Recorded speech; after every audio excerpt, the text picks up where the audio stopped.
Hello, ഇന്ന് രാവിലെ തന്നെ നല്ല മഴയാട്ടോ.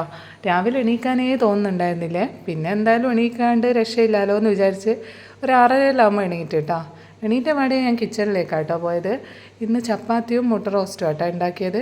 ചപ്പാത്തി എല്ലാം ഉണ്ടാക്കുന്നതിനേക്കാളും ടാസ്ക്കാണ് എനിക്ക് രേവുവിനെ കഴിപ്പിക്കുക എന്നുള്ളത്. രേവുവിൻ്റെ പുറകെ നടന്നിട്ട് കഴിക്കുക എന്ന് പറഞ്ഞാലാട്ടോ രേവു ആ പ്ലേറ്റ് കാലിയാക്കും. പിന്നെ ഒരു 8 മണിയാകുമ്പോഴത്തേക്ക് രേവുവിൻ്റെ വണ്ടി വരും കേട്ടോ. ഇതാ വണ്ടി ഇവിടെ എത്തിയിട്ടുണ്ട്. അപ്പോൾ പിന്നെ രേവു വേഗം അങ്ങോട്ടേക്ക് പോയിട്ടോ. പിന്നെ രേവു പോയി കഴിഞ്ഞാൽ പിന്നെ ഞാനൊന്ന് ഫ്രീ ആയേ. പോകുന്ന വരെ ഞാൻ ഭയങ്കര ബിസി ആയിരിക്കും കേട്ടോ.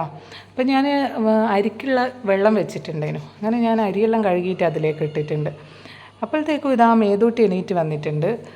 സാധാരണ മേതൂട്ടി ഞാൻ എണീക്കുമ്പോൾ തന്നെ എണീക്കും കേട്ടോ. ഇന്നെന്താണെന്ന് അറിയില്ല, കുറച്ച് നേരം ഉറങ്ങി ലേറ്റായിട്ടാട്ടോ എണീറ്റത്. അതുകൊണ്ട് തന്നെ ഒക്കെ ഏച്ചി പോകുമ്പോൾ ടാറ്റയൊന്നും കൊടുക്കാൻ പറ്റിയിട്ടില്ല. പിന്നെ ഞാൻ പെട്ടെന്ന് തന്നെ അവളെ കുളിയെല്ലാം കഴിഞ്ഞ് റെഡിയാക്കി നിർത്തിയിട്ടുണ്ട് കേട്ടോ. ഇന്ന് അംഗനവാടിയുള്ള പിന്നെ നമ്മൾ രണ്ടാളും ഭക്ഷണമെല്ലാം കഴിച്ച് റെഡിയായി കേട്ടോ. റെഡിയായി കഴിഞ്ഞതിന് ശേഷം മേതൂട്ടിൻ്റെ മൂഡ് ആകെ മാറിയേ. എന്താ വെച്ചാൽ കഴിഞ്ഞ 3-4 ദിവസമായിട്ട് മേതൂട്ടി ലീവാട്ടോ. അംഗനവാടിയിൽ അച്ഛൻ വന്നത് പ്രമാണിച്ച് ലീവാക്കിയതാണ്. അതുകൊണ്ട് തന്നെ വലിയ താല്പര്യമൊന്നുമില്ല ഇന്ന്. പിന്നെ ആടെ തീരെ പ്രശ്നമൊന്നുമില്ല കേട്ടോ. ബിന്ദുച്ചിൻ്റെ കൈയെല്ലാം പിടിച്ചിട്ട് അങ്ങ് പോയിട്ടുണ്ട്. അവിടെ നിന്ന് ടാറ്റയെല്ലാം പറഞ്ഞിട്ടാട്ടോ പോയത്. പിന്നെ മേതൂനെയും കൊണ്ടാക്കി ഞാൻ നേരെ ജിമ്മിലേക്ക് പോയിട്ടോ. വർക്കൗട്ടെല്ലാം കഴിഞ്ഞ് പിന്നെ 12 മണിയായി.